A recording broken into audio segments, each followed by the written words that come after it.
Hey, everyone. It's Dr. Tamara Beckford with Your Caring Docs, and this is our Docs Who Care show. Woo, woo. All right. Woo, we're having a celebration today, right? Because I'm bringing one of my sister docs on, and we're going to be talking about something that's very special. Now, I know a lot of us have kids, and then we have kids that just don't want to eat. That's one thing when they're at the twos and the threes.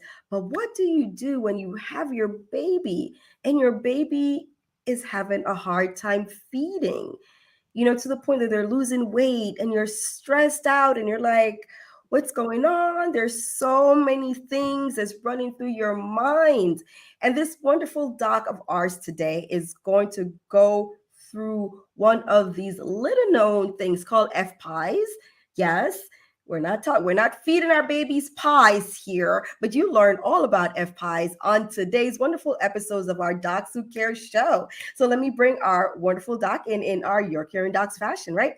So my lovely sister doc and I go way back. So we're finding out that I thought we went way back to med school, but we went even further back to undergrad, which is a couple more years at this point, right? So we're going to bring her back to the med school portion. This wonderful Dr. Ava, we call her Dr. Evka for short. She and I are wonderful graduates of the University of Medicine and Dentistry of New Jersey, aka New Jersey Medical School, aka now Rutgers New Jersey Medical School.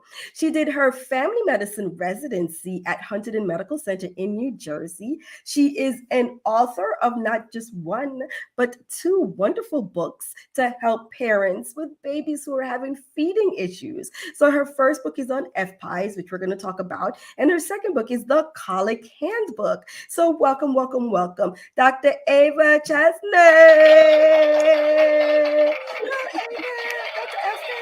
Woo! How are you? Good. I hope we do an introduction for you too, because you are incredible. Oh, So I am so grateful to be on your show, and woohoo! woo! That's right. Hello, hello, I know hello. for 2 decades, and I'm just so grateful. So grateful. I know, right? Yeah, Yeah. this is spanning on 2 decades now. We're like, what? Yeah. Years. No, add some more years to that. All right, it's so wonderful, wonderful, Dr. Efka. Tell us, a lot of us, we are here, we're in medicine, but there was a path that got us here. So tell me, what made you decide to become a doctor? Oh gosh. All right. So I have probably a very interesting story because my story goes way back. Mm-hmm. Oh gosh, and I'm starting to divulge more of it as I get more comfortable with being on these shows. But I was born in a communist country in Eastern Europe, and Mm-hmm. um, we escaped because my dad did not believe in communism, and we were told in advance that if we did not escape, something would happen to us. And so we made this crazy journey across the mountains of Slovenia into Italy, and then we were homeless for a bit, and we lived in a refugee camp. And we almost got shot on a border crossing, and there was a little girl who Mm-hmm. um, died. Her whole family died the day before, Mm-hmm. and her picture was in the newspaper. And she kind of looked a little bit like me, and she the soldiers did not shoot at us. They allowed us to go into freedom, into democracy, and I couldn't help to think that their lives mattered as something. And I feel like by giving back, I'm helping to account for what happened to them. But eventually, after like crazy stories, we moved Mm-hmm. to the United States, and my it was hard for my parents. Mm-hmm. We were poor because they didn't speak the language, and Mm-hmm. when you're and like so, my mom like sweep floors, and when you are living that kind of a life, and you're an immigrant, that whole story, that whole transformation has to count for something. And Right. I was always told, work hard, study Mm-hmm. hard, go to school, make something of yourself, use that wonderful brain of yours, and just study and study and study. And that's what I did. So I was always a straight A student. I think probably what helped me to kind of move past it is I got full academic scholarships to everything I went to, which was Mm-hmm. pretty awesome. And I wanted to go on this path of medicine. I always loved medicine. Actually, in college, I was an engineer, but I was only an engineer for a little bit. And then I went and I love this path of medicine because I think it allowed me to share my heart. It allowed me to be there for other people and to Mm-hmm. make a difference in their lives. Um, Usually, conversations that you have with people tend to be more superficial, but when you are a physician, Mm-hmm. they let you into their real world, like to their world, and Mm-hmm. what an honor it is to be part of that world, especially if you can use it to make a difference, you know, um, and to improve their lives. Because Absolutely. what's more important? Is it more important that we um, amass all this monetary wealth, or is it more important that we take care of ourselves and our lives and our health? And I think health is top. It's, lots of people give Absolutely. millions of dollars to be healthy. Absolutely. Wow. What a journey. What a journey. And I'm so glad. And, a lot of us who are immigrants or family of immigrants, which we all are family of immigrants when it all boils down to it. But a lot of us who've had those journeys, you're right. You said that it has to count for something. All the sacrifice Yeah. that, your family made. Your journey is a special one. Like, you're traveling, you're traversing mountains and having to go through areas where you're having to worry about being shot and so with that, I like the fact that you said this has to mean for something. I have to get something out of this. And you're right, it is a privilege for us in medicine, with entering into people's lives. Like we said, they really unmask and they lay down the truth when we step into that room. And it's an honor and a privilege. And also, yesterday was Doctor's Day. So happy belated Doctor's Day to you, right? For all of our doctor colleagues, yes, who, went through this journey of going into medicine. So now you're here, you've gone through that journey and you're here and you are a medical student at UMD. Whoop, whoop. All right, traversing the halls. But then you decide you wanted to go into family medicine. So tell me, what made you have that decision? What made you make that decision to go into family medicine of all the specialties? Gosh, because I think I loved all of it. I loved every single part of it. And when you love everything and you want to be there for, Mm-hmm. everybody, you want to see that family throughout the lifespan, you choose family medicine. I think Mm-hmm. it's also is, I've gotten this a lot. I was actually on a podcast where I was called the Renaissance Doctor.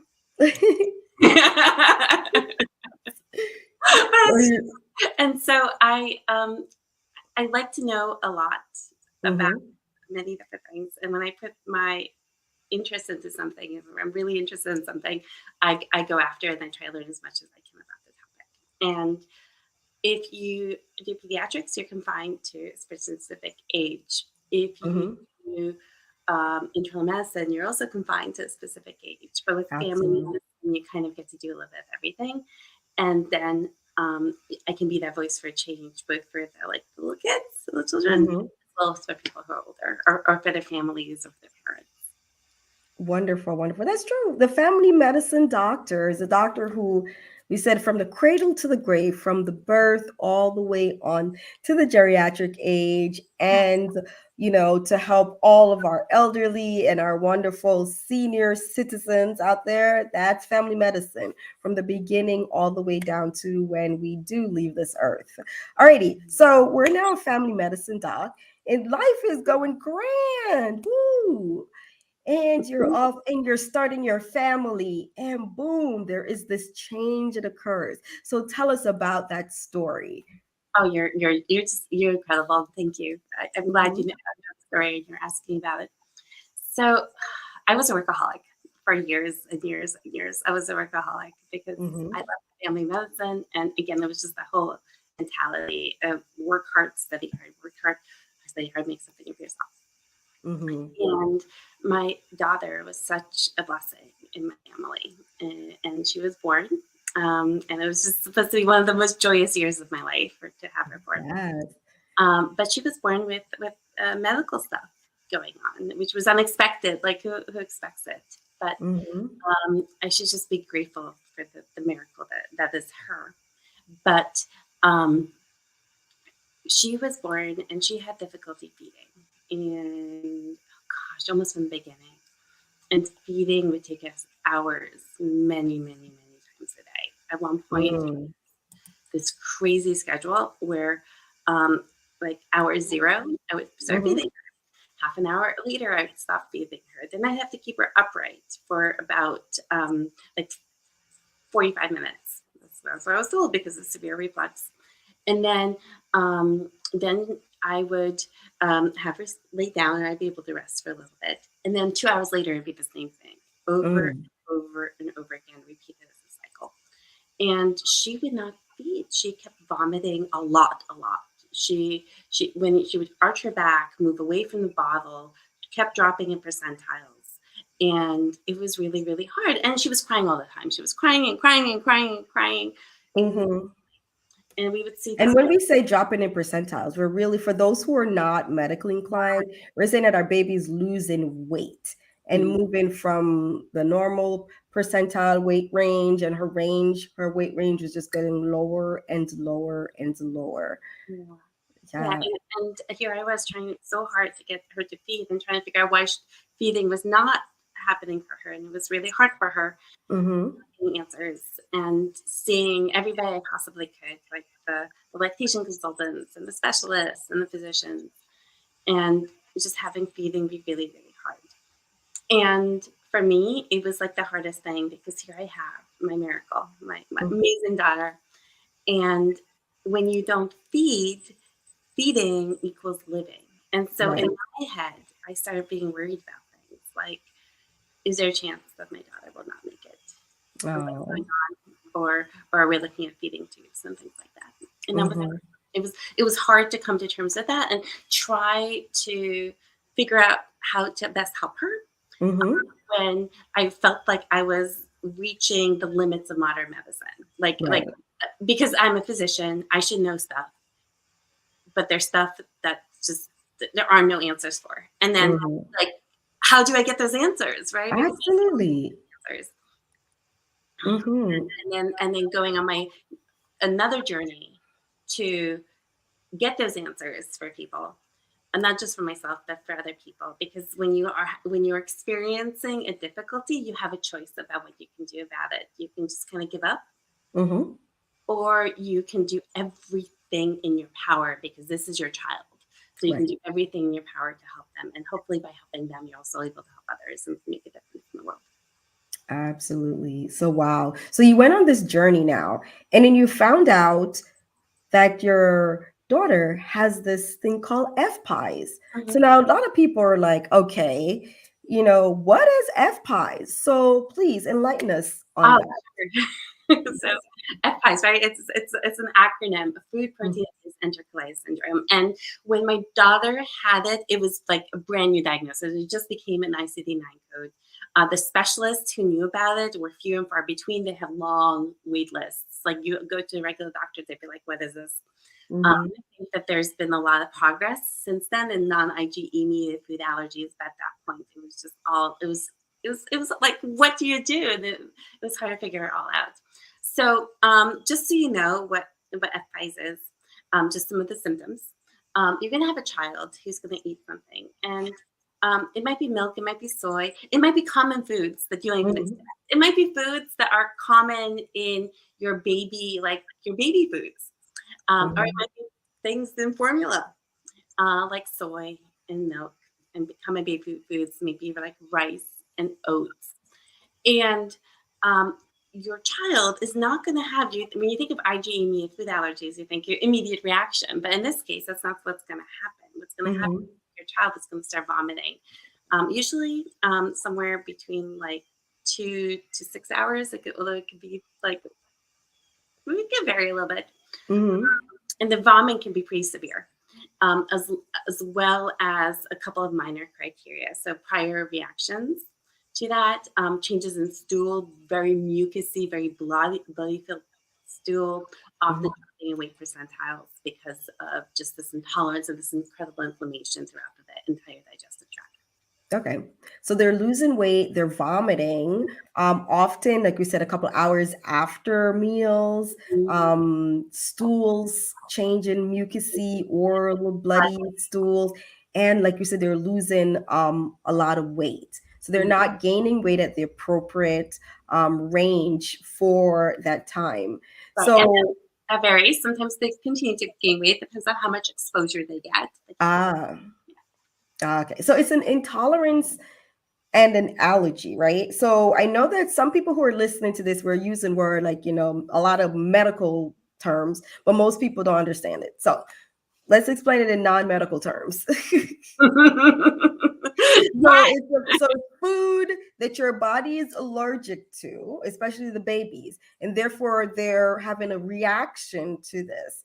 Yeah. And with the reaction to this, these foods, which is something we said is sometimes it's common within formulas or regular food, soy milk, oats, rice, depending on the amount of exposure that child has to it, if they're allergic to it, then if they're being exposed consistently, because we're like, oh, well, this is your formula, let's try to help you feed and to gain weight, the exposure is actually having the opposite effect, right? The kid is vomiting, they're not gaining weight because this allergic reaction on the it's an intestinal reaction, so it's happening inside the gut, and therefore a lot of the rejection of the food, which is the vomiting and also the mucousy stools and bloody stool, which is the enterocolitis portion, right? Which is the inflammation of the intestines. Mhm. So it's showing that the reaction is causing an inflammation within the intestine, and therefore you're not absorbing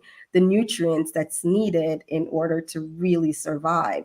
So this is what's going on. So once you found this out, like, tell us, how has the journey changed since? Oh gosh. So when I figured it out, at that point, it took a while to convince the doctor that maybe this is what's going on because most of them didn't even know like it exists.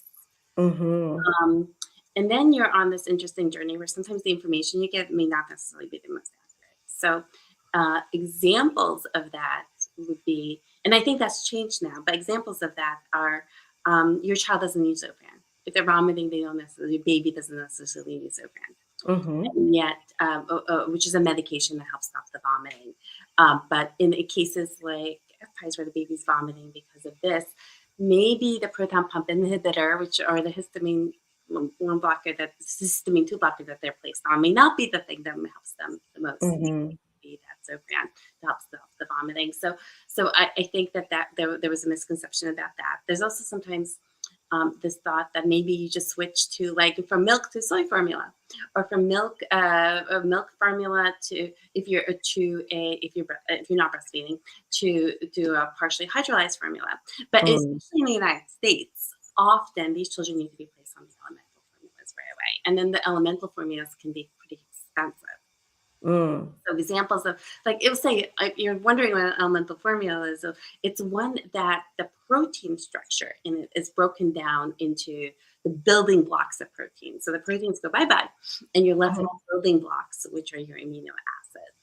Right, which is easier for you to absorb because normally your body is doing the breaking down, but they've already done the breaking down for you, so it's easier for the baby to absorb that nutrients at the time. But you're like, yeah, it can be expensive. Can be expensive, yeah. And so there's some now, luckily, as there's a little bit more awareness. Some insurance companies are paying for it, but those are Oh, few and far between. oh, mm-hmm.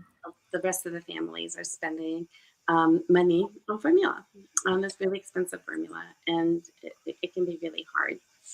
Oh, wow. Families. So now you've gone through this process, right? And you've figured it out. You're able to now help your daughter. Your daughter is 5. And by the way, everyone who's listening to this, let them know how old your daughter is because they're like, oh my God, poor Efka's baby. Gosh! How How old is she Oh now? my goodness. So she has outgrown the F pies, but going through it, we had no idea how Wow. it was scary, especially as you try to move them into like their one or two, and you know you have to start the solids, and you don't know. You just don't know what's because it can be more than one food, and so you're going through it, and you're like, is it going to be solid? Absolutely. And so now she's 6, and Wow. we're yeah, yeah. Wonderful. Wow. So he's It's been a journey. outgrown it. It's been a 6-year journey that's been being. I love it. I love it. So now this is wonderful for those families who, have little ones who they've been told like, hey, F pies, and they're like, oh my gosh, I've never even heard of this. What's going on? And also to know that, hey, there's a great chance, there's a possibility, I should say, that your loved one, your little one can outgrow the F pies. Mhm. But with that information, you decided that I'm not going to just sit here and sit on this info. I'm going to write a book. Mhm. And I am going to go out there and help all those other families there who might have either have a family member or kid that's diagnosed with F pies or having some intolerance and they're trying to figure out what's going on, and to bring light to this syndrome or this disease process that is happening that not a lot of people are aware of. Yeah. So when did this come to light and said, you know what, let me write a book about this? Tell us about that part. So it was really stressful for me to go through it. Hmm. I had no idea how many foods my daughter would react to, and so I need to have a plan going forward, and then we needed to feed her because there's certain developmental windows, and the developmental window for being introduced to different tastes and textures and getting those mouth movements going, there's a specific age for it. So you have to include foods in someone's diet to get them used to foods, different tastes and textures, and, Right. and to get them feeding so that the feeding can become a little more appropriate because there is that window. And there was studies actually that came out that said that having a child with this kind of reaction, like F pies, could be more stressful than having a child with like intestinal failure. For some Hmm. reasons. And many doctors didn't know about it because again, it's brand new diagnosis. Even though it's probably been going on for centuries, but as a diagnosis, it's brand new. And the doctors who had to be seen were few and far between. They were located in major cities, and not everyone has access to them. So, what do you do when you have families who are incredibly stressed Hmm. and they can't see the doctors? Like, as a parent, it's really, really, really hard. Imagine. As a physician, you have a responsibility, or as a person, I have a responsibility. I can't just take something that's really hard for me and say, okay, well, it's hard for me. I dealt with it. Life is good. You have to take those difficulties and they have to turn into something. They have to have meaning, a Hmm. way of making a difference in the lives of their people moving forward. And, books are inexpensive. They're not going to cost you a huge copay, or they're gonna cost you a buck, the cost of a buck. And so Hmm. for a lot of families, that's a good place to start, to try to help alleviate the stress that they may be experiencing Oh, and hopefully save lives, just absolutely. Absolutely. You are saving lives. You are saving lives. I love it. You know, Usually I leave this part for the end when I make the connection with something within my guest's initial reasoning to going into medicine uh, and some of the steps that they're doing now and the actions that they're doing now. But you just already made your connection. So you said it, and you said it has to have a meaning behind it. yeah, There's a reason for you going through all of this. And you've made that same connection when it came to your parents' sacrifice to get you here. And the same story, and there's a meaning and there's a reason for this, and therefore it has to have meaning and I have to make something out of it. yeah, And that's the same thing that you've done now. Like you went through something traumatic again, and you're like, it has to have a meaning. There has to be a reason why I went through this, and I can't just let this go. I have to be able to help others because this is obviously a gift that I've been given. Although it's an ordeal It's a gift wrapped within the ordeal. And so you've taken that and you've put it together to help others because there's a reason you went through that. Yeah. And you've made these wonderful books. So, Tamara, my whole life, I've had so many lemons with my way, so many ordeals. I feel like sometimes I have a black cloud, just follows me everywhere. I can't Mhm. get rid of it. But so, what do you do when you have that black cloud? You turn it into something that has meaning. You take your lemons and you turn them into lemonade. You take the lemon and you turn it into lemonade. You take the lemon and turn it into lemonade over and over and over again. I think the way I like to think about it is in terms of Mhm. happiness. So there's two types of happiness, right, in the world. There's the kind of happiness that money can buy, right? And Mhm. as a physician, I guess I could have some of that happiness. But there's another more purpose-driven happiness the money can't buy, right? Mhm. It's the one that's based upon having a life of meaning, a way of contributing, a way of taking those difficulties and turning them into a way that you're contributing to the world and you're having that impact. Absolutely. You know, Absolutely. that's Purpose driven happiness.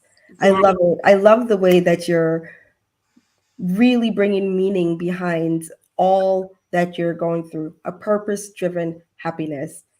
Wow. So wonderful. All right. Now, with that in mind, you know, we say that there's a purpose. We say that, you've gotten a lot of lemonade, well, lemons thrown at you. And lemons. but you've been able to dodge them because this is Dr. Efka. Dr. Efka is a fighter if you guys have not figured it out yet. But I want to know. Yes, you are. You're a strong woman. But I want to know, Dr. Efka, what are you doing for self care? Oh gosh, um, that's a really good question, and I think my self care happens in giving Mm-hmm. and giving back. So, gosh, I'm in the process of doing a TED talk, a couple different TED talks, hopefully Mm-hmm. and one of them is about heartbreak. And they found studies that the people who are heartbroken, they can try to drown their heartbreak in like like things the money can buy, like Mm-hmm. drinking and food and like all that stuff. Right. But that won't heal them in the same way as experiencing two things. The first is awe. So Mm-hmm. experiencing nature and experiencing what's around us and just being awe and feeling in awe that we are part of something that is much bigger than us. Absolutely. We're part of something that we're only a small part of, which is beautiful and it's all around us. Us as humanity. And the second thing is um, find, finding purpose, Mm-hmm. and seeking out that purpose and seeking out that way that you're helping other people. Um, Mm-hmm. and I decrease my stress by finding happiness in purpose. Wonderful. There's that word again, within Sorry. purpose. No, no, no, no. It's a great word because it really brings that because purpose driven is it fulfills you in so many ways because it's self-fulfilling, but it also fulfills by, like you said, the it's a portion, I think, of a gratitude portion, which is part of the whole mindfulness and also self-care in being grateful. So when you're grateful that you have this purpose, that there's something larger in life, that your troubles are your troubles, but there's a larger meaning behind what's going on. The ability to help is wonderful, but there's a larger meaning behind my ability to help. My skill sets are my skill set, but there's something larger behind it. So that purpose, that one small act of kindness, there's a larger purpose to that act of kindness. And there's so many, we can all think of times within our lives that someone, unbeknownst to us, or even someone that you knew just a little bit, you didn't, it's not a well-known person to you, does a small act of kindness, and it has a larger impact on you. And that's that purpose-driven impact. It And that's is. and for you to have the same impact on others, it's a wonderful feeling, and it brings fulfillment. It does. It's about giving. It's about giving back. Okay, so Mhm. I'll share something with you which I haven't shared with anybody before. Okay. There's a song I listen to every single day, and Mhm. it's "Hands" by Jewel. Mhm. My hands are small, I know, but they're not yours. They are my own. I'm never broken. Mhm. And and then like poverty, I experienced poverty. Poverty stole your broken shoes. And then we can all, if we want to be, we can try to be God's eyes, and we can be God's hands here on earth Mhm. in our own ways. Absolutely. And hands are healing. Hands are giving. Hands hug. Yeah. Hands, they caress. Yeah. They comfort. Yes. It has a lot of purpose with just hands. Wonderful, wonderful. Alrighty, so now I have my fun question of the day. Woo-hoo. All right, Dr. F. I know that you're a woman of many skills. Now, I have not spoken about this on air, but I need to know, if you weren't a doctor, what would you be? Oh, Oh my good. goodness. I know this woman. She has many skills, you guys. Like many, many skills. So go ahead. Other than for the obvious with the author, because I have this other book that I read. I keep Good. No, nope. Author and doctors are off the table. off Other things. the table. Yes, you have to. What else would you be? Because this woman can build a house from scratch, but I'm not saying it. I know. Okay, I'd probably be a construction worker. You I'm are. It's like she somewhere. can build things. Real estate, or I'd be DIYing. Like oh gosh, I've built my own bathrooms. I've Yes. my own furniture. I put in patios. I'm like one of those persons. Give me a challenge, I'll accept it. You want me to figure out how to build DIY something? I will do it. I'll figure it out. Wow.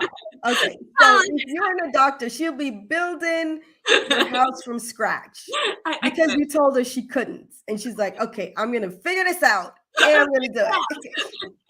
I love it, Dr. Evka. Like I told you, this woman is a woman with many talents. So you're there listening, and you're like, oh, poor Dr. Evka. She had her baby. She's strong, y'all. This is a very strong woman. I love it, love it, love it.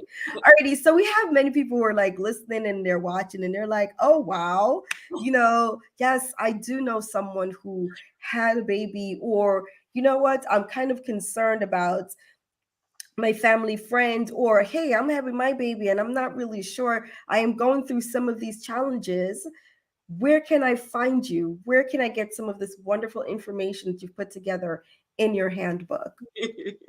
Well, right. There's a couple of handbooks. There's also the colic handbook about babies with colic, and that's a whole Yes. different story. And that's going to be probably I read like 1,000 research articles for that one, and I summarized them. So it's going to be a good book. But Mhm. so drevka.com, Mhm. D. Um, So is it DREFKA or is it DOCTOR? DOCTOR, and then EVK. KA.com.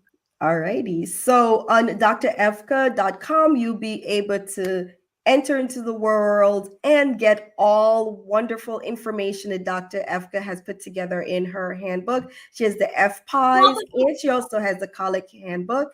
And it's also important for you to know that she's done all the research. Yes, there she is.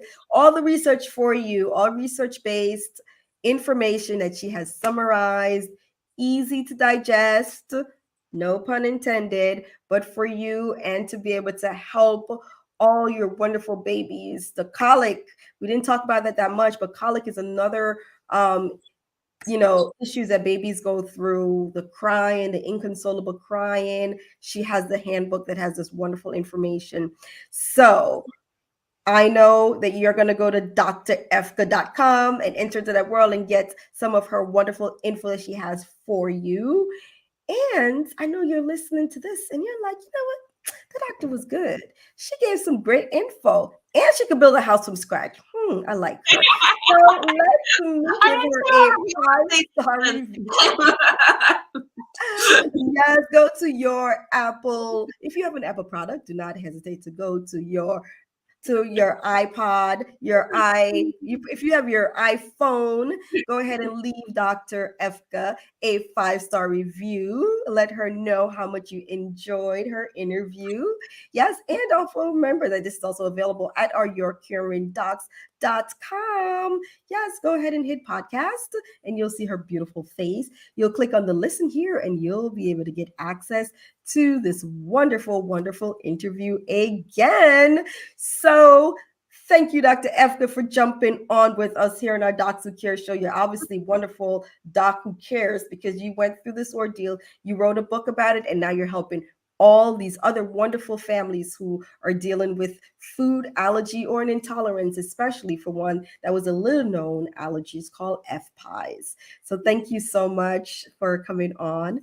And we'll see you guys next time. Bye. Thank you for listening and watching. We love you. Bye bye.